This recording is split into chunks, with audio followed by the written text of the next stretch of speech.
Hello hi, मी संध्या कुलकर्णी.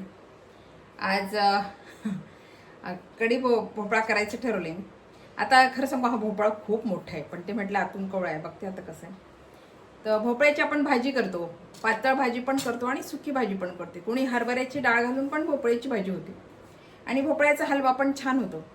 दुधी हलवा छान होतो भोपळ्याचा केला तर. म्हटलं आता आपण कढी भोपळा करावा. ही कढी भोपळा माझ्याही फार करायची, नेहमी करायची कढी भोपळा, आणि आम्हाला खूप आवडायचं आमच्या आईच्या हातचा कढी भोपळा. तर म्हटलं आता करू कढी भोपळा. मग ही रेसिपी तुम्हाला दाखवते मी, कढी भोपळ्याची रेसिपी. आता कढी भोपळा कसा करायचा, अर्थात त्याला लागणारं साहित्य मी तुम्हाला सांगते. भोपळा आहे, हा भोपळा खूप मोठा आहे. आता बघते की कवळा आहे, मग तो म्हटला कवळा आहे, बघते आता. हा भोपळा आणि हे ताक, कढी भोपळा म्हटल्यावर ताक लागणार. हे ताक आणि हे बाकीचं साहित्य हे बघा. हा हिंग आहे, हळद आहे, कढीपत्ता आणि आलं लसण हिरवी मिरची असं घेतलेली, आणि कोथिंबीर, मोहरी आणि जिरं, आणि कढी करायची आहे म्हणून डाळीचं पीठ. याला लागणारं साहित्य एवढं, आणि मीठ याला लागणारं साहित्य एवढं आहे. आता हा कसा करायचा तुम्हाला सांगते. आधी ना आपण भोपळा छान बारीक चिरून घेऊ. बारीक म्हणजे फार मोठ्या नाही आणि फार बारीक पण नाही, अशा याच्या फोडी करून घेऊ. हा कढी भोपळा ना खूप छान लागतो. हा भाकरीसोबत पण छान लागतो आणि पोळीसोबत छान लागतो, भातासोबत छान लागतो, कशासोबत पण खा. भोपळा हा छान लागतो. हा कढी भोपळा खूप सुंदर लागतो केला की. आता मी हा एवढा तर काही करणार नाही आहे, अर्धा कापते हा. खूपच मोठा हा भोपळा, याचं आपल्याला मधल्यानं थोडंसं काढावं लागणार आहे, कारण हा खूप मोठा आहे. मी आधी साल काढून घेते याचं सगळं. कवळा मी बऱ्याच ठिकाणी पाहिला, 2-4 ठिकाणी मला कवळा छोटे छोटे भोपळे नाही मिळाले. ते छान असतात, त्याची साल काढायची पण गरज नसते. हा खूप मोठा असल्यामुळे त्याची साल काढते आता मी.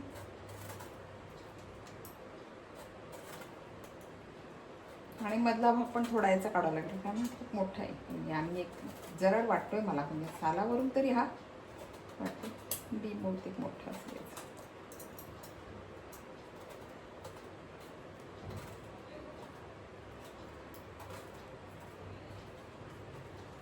भोपळ्याचे अनेक प्रकार काही काही केले तरी होतात. तर म्हटलं आज कढी भोपळा आणायचे करायचे. बाकीचा सगळा स्वयंपाक झाला माझा, मी मुद्दाम केला कारण तुम्हाला दाखवायचा होता कढी भोपळा, म्हणून म्हटलं हा नंतर करावा, आधी बाकीचं सगळं उरकून घ्यावं. म्हणून स्वयंपाक वगैरे माझं सगळं आटोपलं आणि म्हटलं आता ही रेसिपी तुम्हाला दाखवावी कढी भोपळ्याची.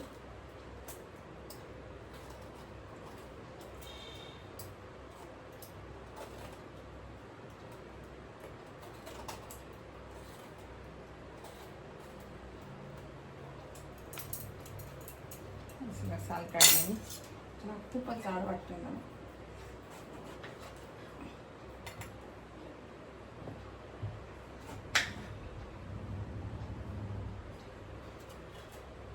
मी ना याचा मधला भाग पण थोडा काढून घेते, आणि हा फार कवळा नाही आहे, त्याच्यामुळे हा भाग पण मला आता काढावा लागणार आहे. कवळा असला तर मग काढायचं काम नाही पडत.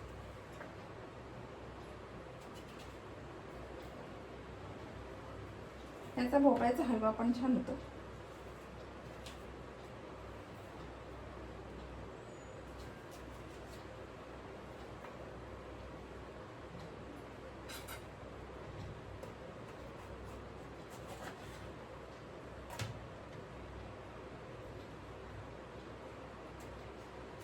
खेड्यातून छान मोठे मोठे अंगणं असतात, बाहेर लावल्या जातात वेल सगळे. आणि मग काय, शिरीदोडका झालं, घोसाळं झालं, भोपळा झालं, बरेच जण लाल भोपळा पण लावतात अंगणामध्ये. शेतात तर असतातच, पण अंगणात पण छान, कारण अंगणं मोठे मोठे असतात ना, त्यामुळे असं मंडपसारखं करायचं आणि त्याच्यावर चढून द्यायचं, छान हे होते. त्याच्यामुळे कवळे कवळे छान तोडल्या पण जातात. इथे मिळतात कवळे, पण ते मला आता नाही मिळाला मला.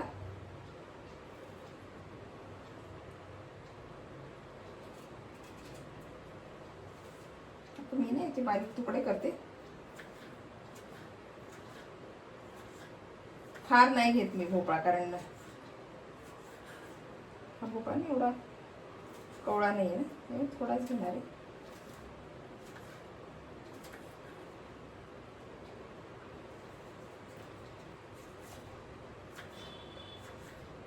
म्हणून म्हटलं भाज्या मनासारख्या मिळाल्या ना की मग करायला काहीच हरकत नसते, असं होते.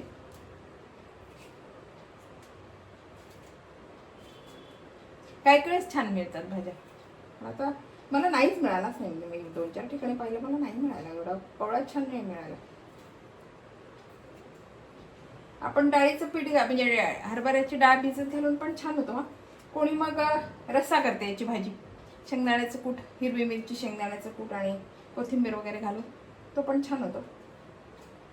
दुधी हलवा पण छानच होतो याचा. याचा ज्यूस पण करतात, बरेच प्रकार करतात याचे भोपळ्यांची.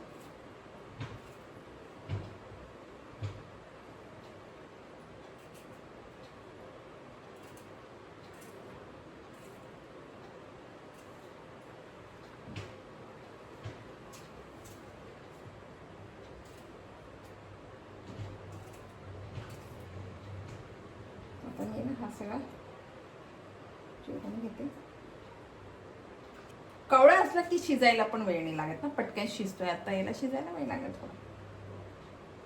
थोडंसं मला हे वाटलं तो.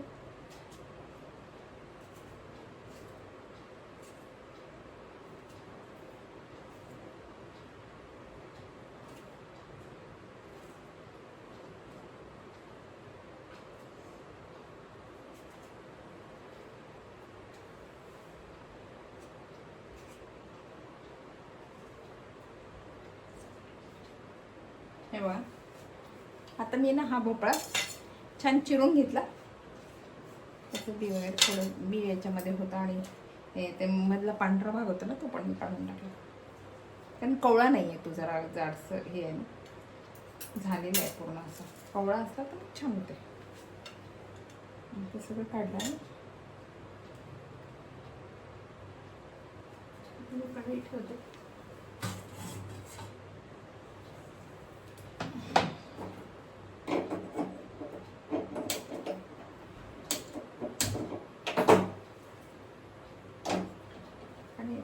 पाणी टाकते.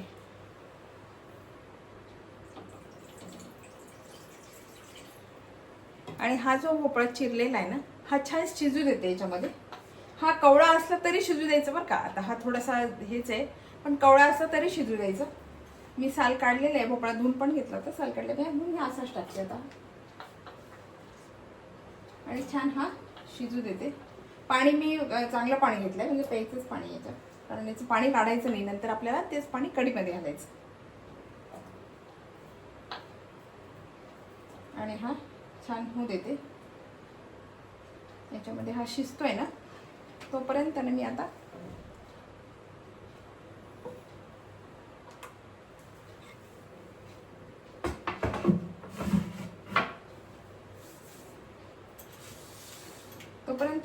कोथिंबीर, हिरवी मिरची, कढीपत्ता आणि आलं हे जे आहे ना, हे मिक्सर मधून काढते. थोडंसं जिरं पण घालते त्याच्यामध्ये.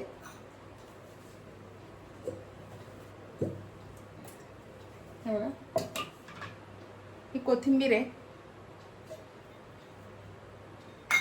आणि हे मिरच्या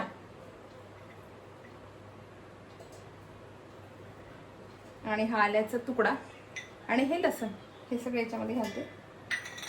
आणि याच्यामध्ये ना थोडंसं जिरं घालते. आणि मी कढीपत्ता पण याच्यामध्ये थोडा घालते. आपण नंतर कढीला फोडणी द्यायच्या वेळेस घालणारच आहे, पण याच्यामध्ये पण थोडा घालते. कारण काय होते, आपण कढी जेव्हा पितो किंवा खातो ना, तेव्हा कढीपत्ता काढला जातो, म्हणून याच्यामध्ये थोडा कढीपत्ता घालते. 2-4 पानं कढीपत्ता घालते. आणि आता मी हे मिक्सर मधून बारीक करते. हे बघा, हा कढी भोपळा आपला शिजतोय ना, तोपर्यंत मी काय करते, हे ताक आहे, हे छान असं ताक आहे. आणि या ताकामध्ये आता मी डाळीचं पीठ घालते.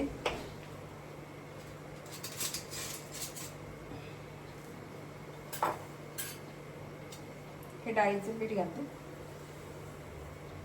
आपल्याला कढी किती घट्ट पाहिजे ना, त्याच्यावर डाळीचं पीठ घालायचं. तर कढी तसं काही करतातच, प्रश्नच नाही. आणि आता हे छान मिक्स करून घेते.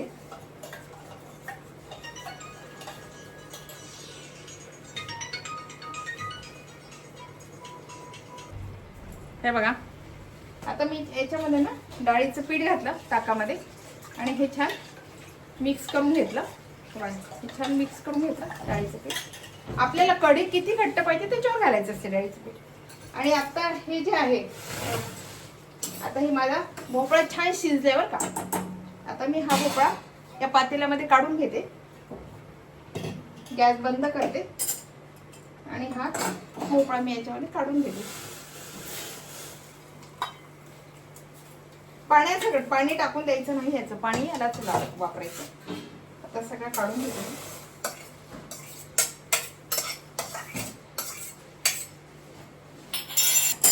आणि आता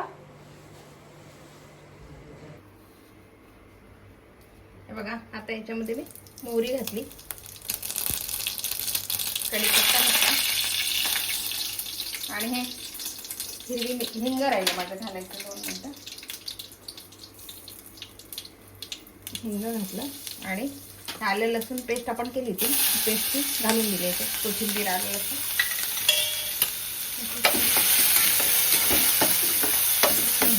कारण लसूण आपला झाला पाहिजे. आणि याच्यामध्ये मी थोडंसं हळद घातली.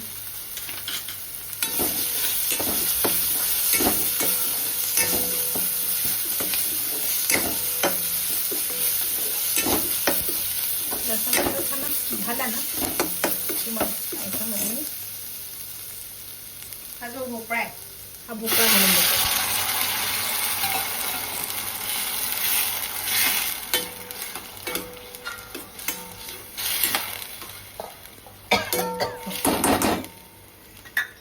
आणि आता याच्यानंतर आहे हे आपण ताकाने हे केलेलं आहे ना, हे घालायचं याच्यानंतर.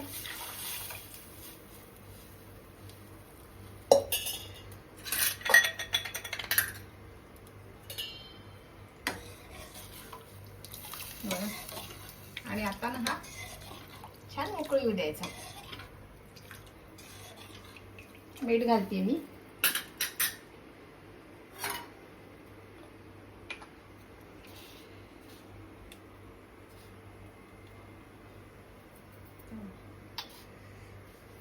मीठ घातलं.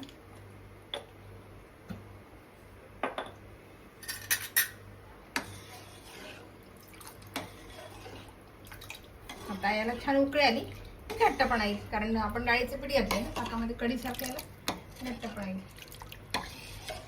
हे बघा, आपला आता कढी भोपळा तयार आहे. आता मी गॅस बंद करते. आपल्याला पाहिजे तेवढं डाळीचं पीठ घालायचं. आपल्याला किती घट्ट पाहिजे तसं डाळीचं पीठ घालायचं याला.